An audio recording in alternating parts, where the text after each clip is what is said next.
Assalamualaikum warahmatullahi wabarakatuh.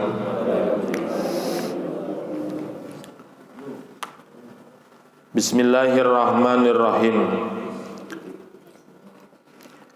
Alhamdulillahi rabbil alamin wa bihi nasta'inu ala umuri dunya waddin. Wassalatu wassalamu ala asrafil anbiya'i wal mursalin sayyidina Muhammadi wa ala alihi wasahbihi ajmain, amma ba'du. Qalal muallifu rahimahullahu ta'ala wa nafa'ana bi ulumihi wa bi barakatihi, amin ya Allah ya rabbal alamin. Babu adabil wudu. Artinya inilah bab menjelaskan tentang adab-adab dalam berwudu. Faida parogta minal istinja, kemudian apabila kamu selesai minal istinja, dari beristinja, fala tatrukis siwak, maka janganlah kamu meninggalkan dari bersiwak. Fa innahu mitharatun lil pami, karena sesungguhnya bersiwak itu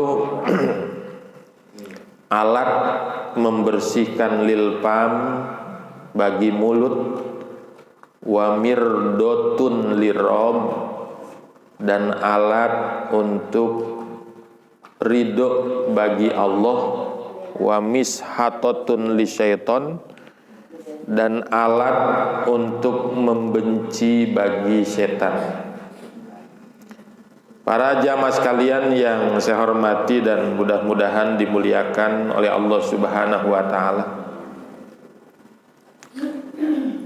Pagi hari ini kembali kita mengkaji kitab Bidayatul Hidayah. Setelah kemarin di pengajian yang sebelumnya menjelaskan bagaimana adab dan etika ketika kita bangun tidur, kemudian ketika kita buang hajat, dilanjutkan dengan beristinja. Maka pada bab ini kita akan menjelaskan tentang babu adabil wudu. Bab menjelaskan perkara-perkara yang diperintahkan ketika berwudu. Jadi yang dimaksud adab di sini adalah perkara-perkara yang harus dilakukan, baik yang hukumnya wajib maupun yang hukumnya sunnah, ya. Kalau dalam kitab fikih, baik yang merupakan fardu wudu atau merupakan kesunahan-kesunahan dalam berwudu, ya. Apa saja perkara-perkara yang harus dilakukan ketika kita berwudu? Faida parogta minal istinja, kemudian ketika kamu sudah selesai dari beristinja, fala tatrukis siwak, jangan sampai kamu meninggalkan bersiwak. Jadi ketika berwudu kita diperintahkan untuk bersiwak. Ya, bahkan bersiwak itu juga termasuk salah satu kesunahan dalam berwudu. Jadi siwak dulu nih, ya. Sebelum kita baca bismillah, ya.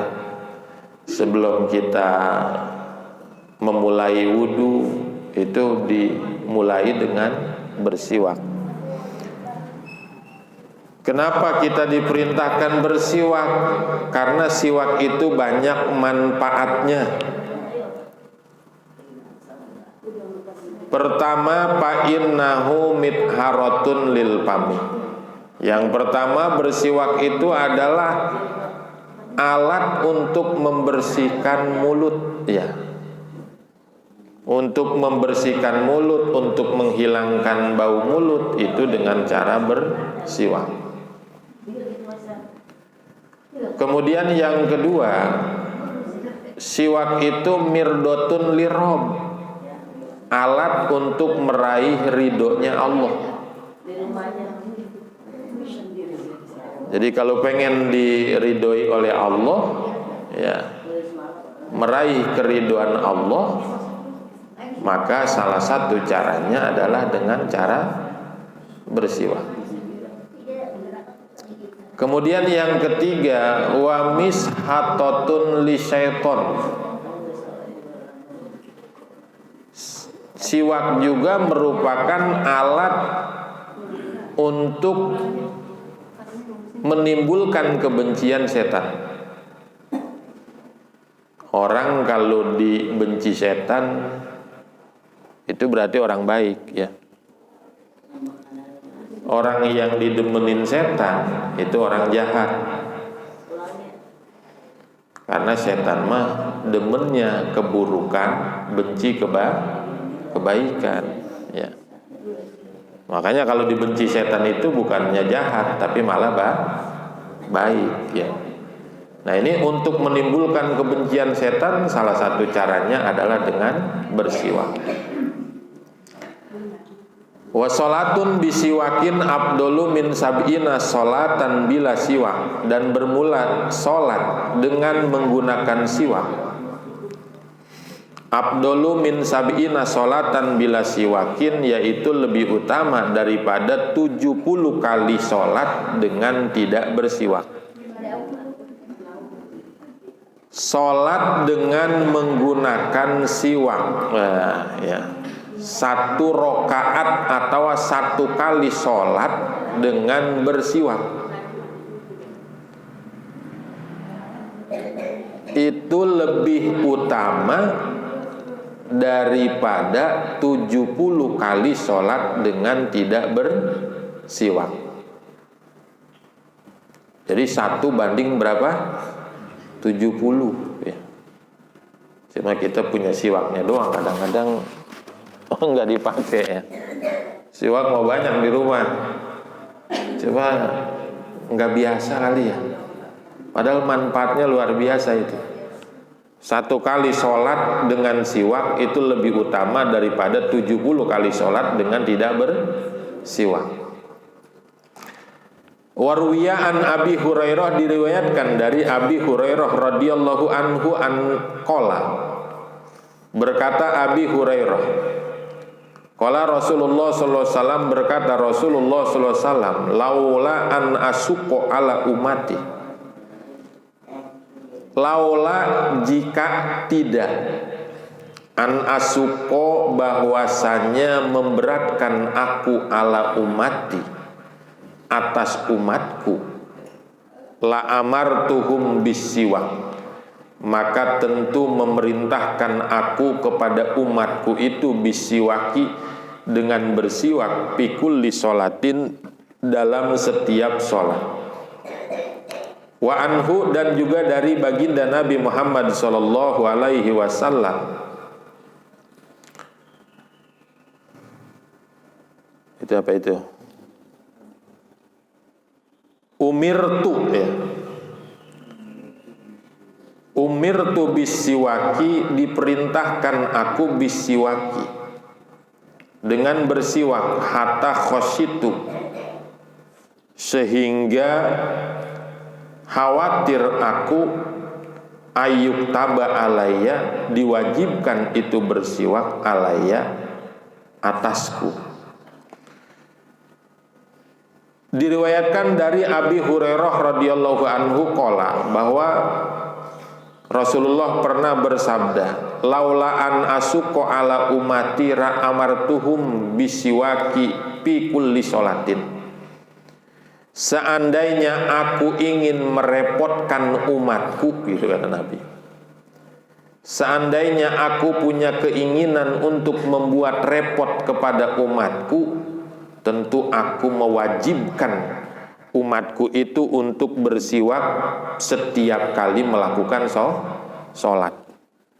Jadi Rasul itu nggak pengen ngerepotin umatnya. Wah, kalau Rasul pengen ngerepotin umatnya mah, siwak itu diwajibkan oleh Rasul setiap kali sholat. Tapi Rasul tidak ingin merepotkan umatnya.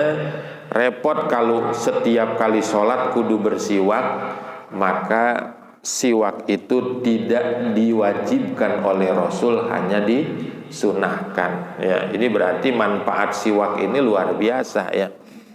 Wah, kalau bukan ngerepotin umat mah kata Nabi, setiap kali bersiwak, setiap kali sholat harus bersiwak. Bahkan juga diriwayatkan dari Rasulullah Shallallahu Alaihi Wasallam, umirtu bisiwak, aku terus menerus diperintahkan untuk bersiwak, sampai-sampai aku khawatir jangan-jangan siwak itu wajib buat aku ya. Jadi Rasul itu berkali-kali diperintahkan untuk bersiwak, sampai-sampai Rasul mengira, wah jangan-jangan siwak ini wajib ya. Tapi tidak sampai wajib. Bersiwak itu hanya hukumnya sunnah. Tapi manfaatnya luar biasa ya. Suma majlis lil wudu, kemudian duduklah kamu untuk berwudu mustaqbilal kiblati, halnya menghadap ke arah kiblat.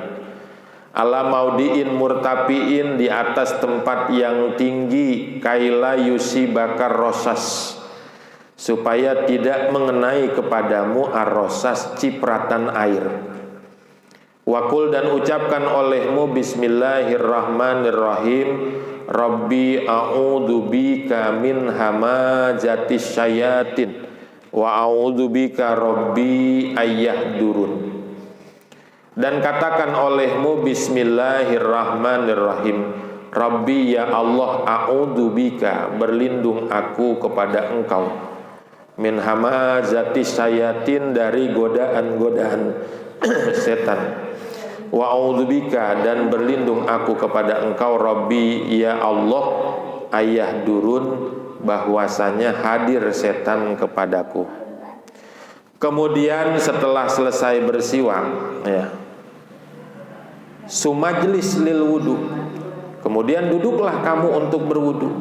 Jadi wudu itu bukan berdiri, tapi dengan cara duduk ya. Ya gimana kita ditempatinnya ya. Tapi kalau di Masjidil Haram ya, Masjid Nabawi, memang disediakan tempat duduk gitu. Ini kalau kita lihat di sini ya, kesunahannya itu duduk di Istiqlal lagi ya. Di Istiqlal itu duduk, cuma kalau kita mah duduknya kadang-kadang tembok udah disediain juga tetap basah sih ya.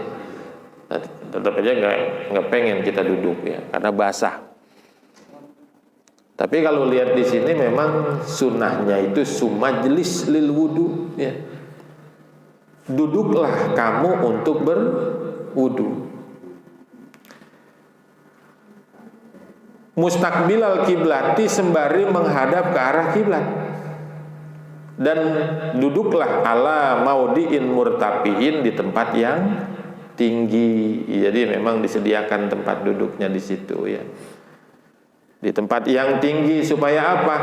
Kaila yusi bakar rosas, supaya cipratan-cipratan air itu tidak kena ke kita yang sedang mengambil wudu. Kemudian wakul bismillahirrahmanirrahim, ucapkan bismillahirrahmanirrahim.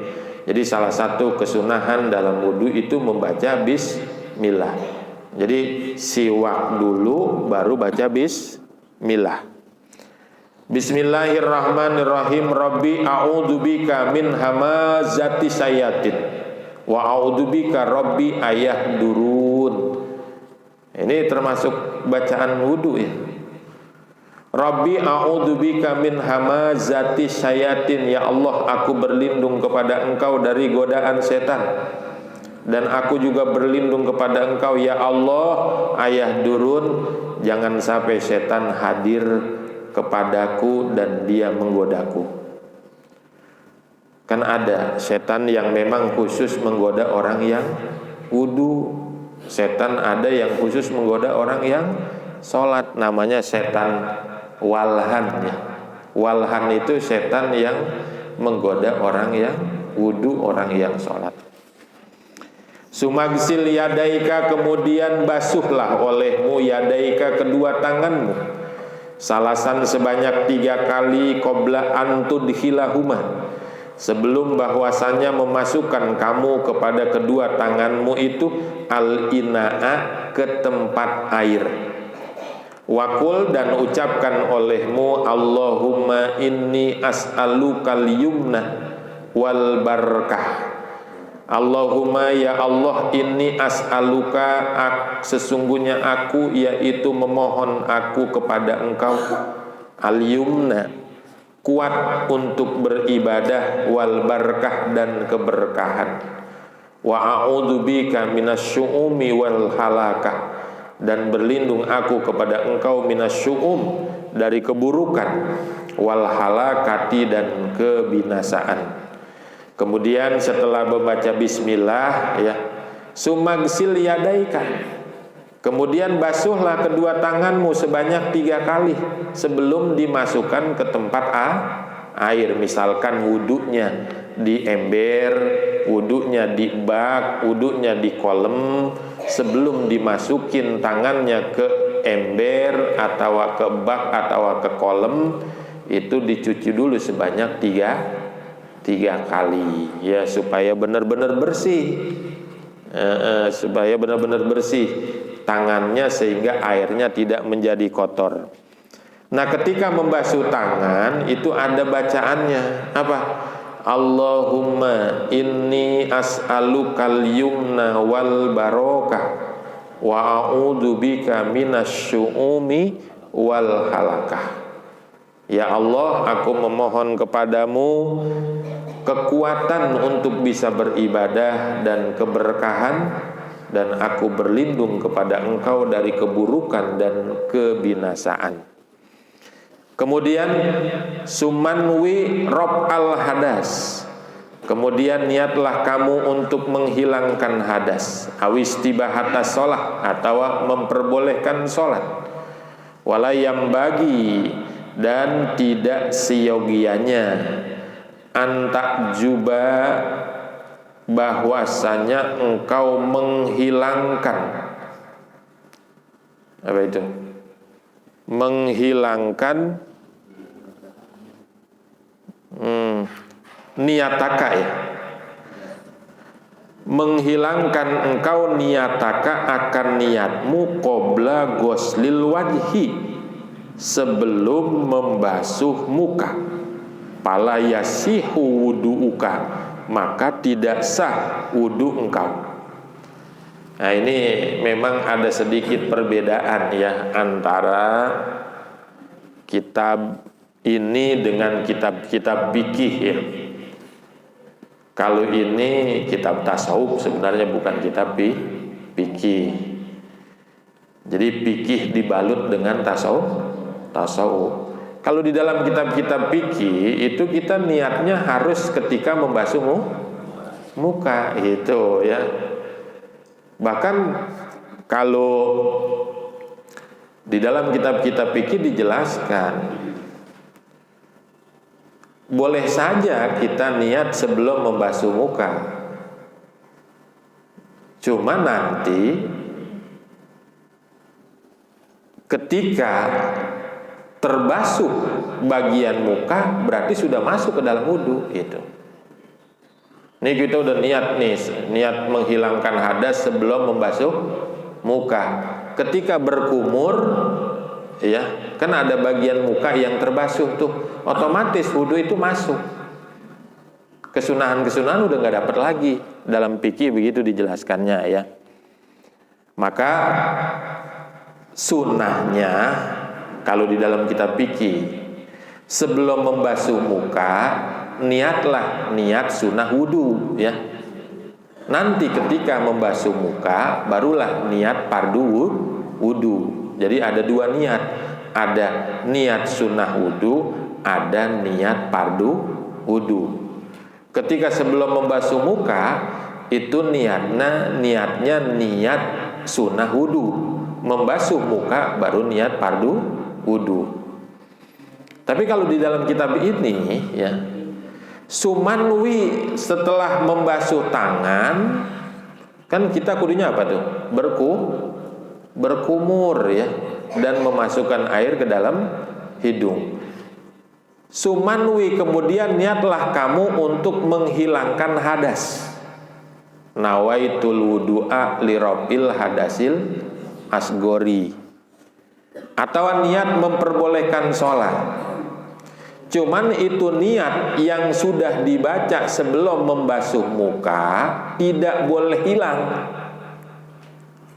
Tidak boleh kamu hilangkan niat itu sebelum membasuh muka. Jadi niat itu terus harus dipelihara sampai membasuh muka. Sebab tempat niat sebenarnya ketika membasuh muka.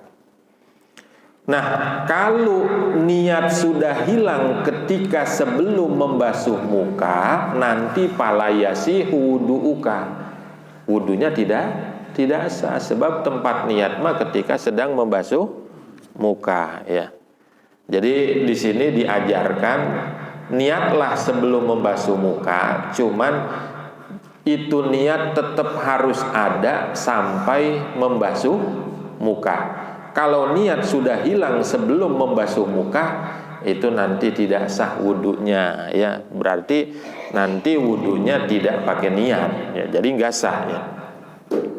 Sumakhuj, kemudian ambillah olehmu gurpatan, 1 sendok air lipika untuk mulutmu, watamad biha, dan berkumurlah kamu dengan air itu salasan sebanyak 3 kali. Wabalig fi raddil ma'i, dan bersangat-sangatlah engkau di dalam membalikan air ilal kolsoh ya. Apa itu? Ilal golsomah ya. Ilal golsomati, kepada kerongkongan atau tenggorokan. Ila antakuna so'iman, kecuali adanya engkau yaitu orang yang sedang berpuasa. Patar faku, maka berlembut-lembutlah kamu. Wakul, dan katakan olehmu Allahumma a'inni, ya Allah a'inni, tolonglah aku, ala tilawati kitabika, atas membaca kitab engkau, wa kasroti zikrilaka, dan banyak berzikir kepada engkau. Wasabitni bil qauli sabit, dan tetapkanlah aku dengan ucapan yang tetap. Fil hayati dunia, di dalam kehidupan dunia, wa fil akhirati, dan di dalam akhirat. Kemudian setelah selesai apa tadi? Mencuci tangan ya, niat wudu, kemudian summa khuj, ambillah 1 sendok air untuk apa? Lipika, untuk mulutmu ya. Watamadmad, dan berkumurlah dengan air itu. Jadi ngambilnya 1 sendok air, tapi dipakai berkumurnya 3 kali ya. Watamadmad biha salasan, dan berkumurlah kamu dengan air itu sebanyak 3 kali ya. Ini memang ada perbedaan ya antara fikih dengan kitab tasawuf. Kalau fikih mah justru disunahkannya itu sekaligus. Ya berkumur, ya memasukkan air ke dalam hidung. Jadi 1 kali ngambil air, kumur, terus ke hidung, ngambil air lagi, berkumur untuk hidung, ngambil air lagi, berkumur dan untuk hidung. Itu cukup 3 kali ngambilnya. Tapi kalau di sini mah dipisah-pisah. Ya, ini pertama ngambil air langsung untuk mulut, dia berkumur. Watamadmad biha salasan, dan berkumurlah kamu sebanyak 3 kali. Kemudian wabalik pirodil ma'i ilal golsomah, dan harus mubalagoh kamu, artinya banget ya, ketika membalikan air ilal golsomah, kepada kerongkongan. Jadi dikumur-kumurnya begitu sampai banget ya.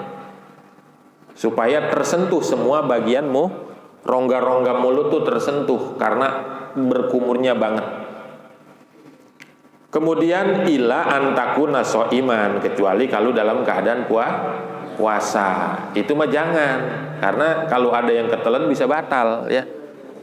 Batal puasanya, patar paku itu mah biasa aja, lembut aja ya, halus aja. Jadi beda antara wudunya orang yang berpuasa dengan wudunya orang yang tidak berpuasa. Kalau berpuasa itu makruh mubalaghah. Tapi kalau lagi tidak berpuasa itu disunahkan untuk mubalaghah. Mubalaghah itu artinya banget berkumurnya ya. Ya kalau lagi puasa mah jangan dikumur-kumur. Ya, ntar ada yang keminum bisa batal puasanya. Apa yang kita baca ketika berkumur? Allahumma a'inni ala tilawati kitabika, ya Allah tolonglah aku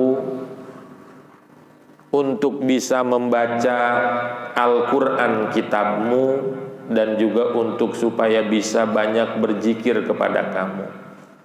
Wasabitni bil qauli sabit, dan tetapkanlah ya Allah diriku ini dengan ucapan yang teguh, yakni la ilaha illallah Muhammadur Rasulullah. Itu qaulu sabit ya. La ilaha illallah Muhammadur Rasulullah, dua kalimat syahadat. Fil hayati dunia, baik dalam kehidupan di dunia, wa fil akhirati, maupun dalam kehidupan di akhirat. Sumakhuj, kemudian ambillah olehmu gurpatan, 1 sendok air lagi, li anpika, untuk hidungmu. Wastansik, dan masukkanlah air ke dalam hidung, biha, dengan air itu, salasan, sebanyak 3 kali. Wastansir, dan keluarkanlah air dari hidung, mapil anpi, akan apa yang ada di dalam hidungmu, min rutubatin, daripada basahnya air. Wakul, dan ucapkan olehmu pil istinsak, ketika mengeluarkan air dari hidung, Allahumma arrihni raihatal jannah. Allahumma, ya Allah, arrihni, berikanlah penciuman olehmu kepadaku, raihatal jannah, akan wanginya sorga. Wa anta ani rodin, sedangkan engkau kepadaku rodin, yaitu orang yang ridho. Wapil istinsar, dan ketika mengeluarkan air dari hidung, Allahumma inni a'udzubika min rawaihin nar. Ya Allah, aku berlindung kepada engkau dari bau-bau busuknya neraka, wasu'idar, dan buruknya tempatnya. Kemudian setelah mengambil air untuk berkumur ya, terus ngambil lagi air 1 sendok lagi, untuk apa? Untuk dimasukkan ke dalam hidung, namanya istinsak ya. Istinsak itu namanya. Sumakhuj gurpatan, kemudian ambil olehmu air 1 sendok, li anpika, untuk hidungmu, wastansik biha, dan hiruplah ya, masukkanlah air itu ke dalam hidung sebanyak 3 kali ya. Tapi jangan disedot, ntar puyeng pala kalau hidung kemasukan air. Wastansir, sebrotkan, gitu, keluarin ya, gitu, dikeluarin lagi. Wastansir, dan sebrotkanlah atau keluarkanlah, ma pil anfi, air yang ada di dalam hidungmu, min rutubatin, daripada basah-basahnya air itu. Nah, cuma ini bacaannya ada 2 macam ya. Ketika masukin air ke hidung namanya istinsak. Ketika nguarin air dari hidung namanya istinsar. Itu doanya beda-beda. Apa doanya ketika istinsak? Wakul pil istantinsaki. Ucapkan olehmu ketika memasukkan air ke dalam hidung, ucapkan Allahumma arrihni raihatal jannah wa anta ani rodin. Ya Allah, berikanlah penciuman kepadaku untuk bisa mencium raihatal jannah, wanginya sorga, ya. Jadi berarti kalau kecium sorga ya bisa jadi ada di sorga. Orang kalau nggak sampai nyium baunya sorga berarti nggak ada di sorga, ya. Jadi nyium wangi sorga berarti ya ada di dalam sorga. Padahal katanya wangi sorga itu bisa kecium dari jarak yang sangat jauh sekali. Wa anta ani rodin, dan engkau ridho kepadaku. Wapil istinsar, dan ucapkan ketika mengeluarkan air dari hidung, Allahumma inni a'udzubika min rawaihin nar. Ya Allah, aku berlindung kepada engkau jangan sampai aku ini mencium bau-bau neraka, ya. Baunya aja jangan sampai ke cium, apalagi ngisinya, apalagi diem di dalamnya. Baunya aja jangan sampai, ya. Wasu'idar, dan buruknya tempat. Apa buruknya tempat? Seburuk-buruknya tempat adalah neraka. Jadi kita ketika mengeluarkan air dari hidung itu disunahkan untuk membaca doa yang isinya berlindung dari bau-baunya neraka dan dari buruknya tempatnya. Ya beres deh tuh. Udah berapa tuh kesunahan wudu? Pertama, bersiwak, ya. Kemudian membaca bismillah. Kemudian mencuci tangan sampai pergelangan. Ada bacaannya, doanya, ya. Doanya apa? Allahumma inni as'alukal yumna wal barokah wa a'udzubika minas syu'umi wal halakah, ya. Kemudian habis itu niat wudu. Ya, kalau menurut saya mah jangan niat di situ, ya. Niat mentar ketika apa? Ketika mencuci muka, ya. Jangan niat dulu sebenarnya kalau menurut aturan fikih, jangan niatnya mentar ketika membasuh muka. Ya, itu habis itu kemudian ambil air, kemudian berkumur sebanyak tiga kali. Bacalah ketika berkumur, Allahumma a'inni ala tilawati kitabika wa kasrati zikrilaka wa sabitni bil qawli sabit bil hayati dunya wa bil akhirah. Kemudian habis itu ngambil air lagi untuk memasukkan air ke hidung, ya, dan dikeluarkan. Ini doanya beda. Ketika memasukkan air, Allahumma arrihni raihatal jannah wa anta anirodin. Ketika mengeluarkan, bacalah Allahumma inni a'udzubika min rawaihin nar wa su'idar. Nah, kemudian habis itu ngambil air lagi baru untuk muka. Ini baru basuhan yang wajib nih, ya. Karena kan permulaan wudu mah sebenarnya muka. Kalau yang lain masih dalam tata cara mengenali air, ya. Pertama, tangan kita supaya air tidak kotor dengan kotoran yang ada di tangan kita. Kemudian kita berkumur supaya bisa merasakan air. Kemudian memasukkan air ke hidung itu juga dalam rangka pengenalan air juga. Supaya apa? Supaya kecium airnya. Nah, kemudian ketika sudah dirasakan oleh mulut, sudah dicium oleh hidung tuh air, barulah membasuh muka. Insya Allah kita lanjutkan pada pengajian kita yang selanjutnya. Summa khujgur patan liwajhika pagsil biha min mubtadain tasdiil jabhah wallahu alam bisawab. Situ dulu, ya. Baiklah, sebelum ditutup barangkali ada yang ingin ditanyakan, silakan.